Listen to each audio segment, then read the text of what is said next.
నమస్తే, welcome to Dhootha media journey of the leader. సవాళ్ళకే చెమటలు పుట్టించే తత్వం ఆమెది. ప్రత్యర్థి ఎంత బలమైనా తన మాటల తూటాలతో తుత్తినీయలు చేయగల సమర్థురాలు. తన జీవితంలో ఎదురైన అనేక ఒడిదుడుకులు ఎదుర్కొని పోరాట పటిమ చూపిన వనిత. రాజకీయంగా అనగదొక్కాలని చూసిన మొక్కవోని ధైర్యంతో ముందుకు సాగుతున్న మహిళా నేత.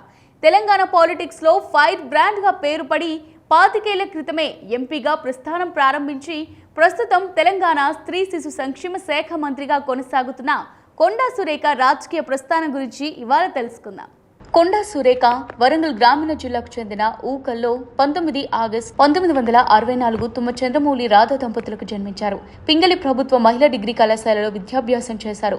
కళాశాలలో చదువుతున్న సమయంలోనే మురళీధర్రావును ప్రేమ వివాహం చేసుకున్నారు. సురేఖ దంపతులకు ఒక్కగానొక్క కూతురు సుస్మితా పటేల్. సుస్మిత సైతం రాజకీయాల్లోకి రావాలని ప్రయత్నాలు చేస్తున్నట్టు తెలుస్తోంది. 1995లో ప్రత్యక్ష రాజకీయాల్లోకి వచ్చిన కొండా సురేఖ మొదట ఎంపీపీగా ఎన్నికయ్యారు. తర్వాత 1996లో ఆంధ్రప్రదేశ్ కాంగ్రెస్ కమిటీ సభ్యురాలిగా నియమితులయ్యారు. 1999లో సాయంపేట నియోజకవర్గం నుంచి కాంగ్రెస్ అభ్యర్థిగా బరిలో దిగారు. ఇదే క్రమంలో కాంగ్రెస్ లెజిస్లేచర్ పార్టీ కోశాధికారిగాను, మహిళా శిశు సంక్షేమ శాఖ సభ్యురాలిగాను, ఆరోగ్య ప్రాథమిక విద్యా కమిటీ సభ్యురాలిగానే విశేష సేవలు అందించారు. 2000లో ఆల్ ఇండియా కాంగ్రెస్ కమిటీ సభ్యురాలిగా ఎన్నికై పార్టీపై మరింత పట్టు సాధించారు. తిరిగి 2004లో సాయంపేట శాసనసభ్యురాలిగా ఎన్నికైన కొండా సురేఖ కాంగ్రెస్ పార్టీ అధికార ప్రతినిధిగా ఎన్నికయ్యారు. 2005లో ఆమె మున్సిపల్ కార్పొరేషన్ కు ఎక్స్ అఫీషియో సభ్యురాలిగా సేవలందించారు. మారిన రాజకీయ సమీకరణాల దృష్ట్యా 2009లో పరకాల శాసనసభ నియోజకవర్గం నుంచి పోటీ చేసి ఎమ్మెల్యేగా ఎన్నికై తనకు తిరుగులేదని నిరూపించారు. అప్పటి సీఎం వైఎస్ రాజశేఖర రెడ్డి మంత్రివర్గంలో చోటు సంపాదించుకున్నారు. మహిళాభివృద్ధి, శిశు సంక్షేమం, బదిరుల సంక్షేమ మంత్రిగా పనిచేశారు. కానీ వైఎస్ రాజశేఖర రెడ్డి మరణం తర్వాత ఉమ్మడి ఆంధ్రప్రదేశ్ రాజకీయాలు శరవేగంగా మారిపోయాయి. వైఎస్ రాజశేఖర రెడ్డి కుమారుడు వైఎస్ జగన్మోహన్ రెడ్డికి అత్యధిక మెజారిటీ సభ్యుల మద్దతు ఉన్నప్పటికీ ముఖ్యమంత్రి పదవిని ఇవ్వడానికి కాంగ్రెస్ అధిష్టానం సుముఖత చూపలేదు. అంతేకాదు, జగన్మోహన్ రెడ్డి కారణంగా రాజశేఖర రెడ్డి పేరును కూడా ఎఫ్ఐఆర్లో చేర్చడంతో ఆమె పార్టీపై అసంతృప్తి వ్యక్తం చేశారు. కాంగ్రెస్ అధిష్టానంపై బహిరంగంగానే విమర్శలు చేస్తూ 2011 జూలై 4న తన శాసనసభ సభ్యత్వానికి రాజీనామా చేశారు.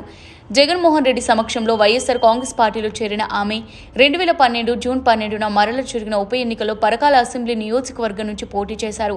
అయితే అప్పటి టీఆర్ఎస్ అభ్యర్థి మొలుగూరి భిక్షపతి చేతిలో ఓటమి పాలయ్యారు. స్పష్టమైన కారణాలు తెలియనప్పటికీ 2013 జూలై 13న వైఎస్ఆర్ కాంగ్రెస్ పార్టీకి రాజీనామా చేశారు కొండా సురేఖ.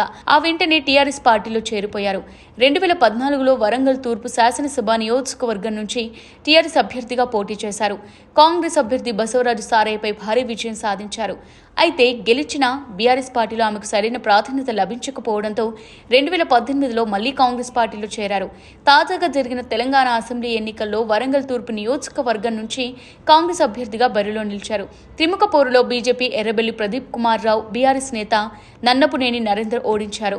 67,757 ఓట్లతో విజయం సాధించిన కొండా సురేఖ సీఎం రేవంత్ రెడ్డి కేబినెట్లో డిసెంబర్ 7న మంత్రిగా ప్రమాణ స్వీకారం చేశారు.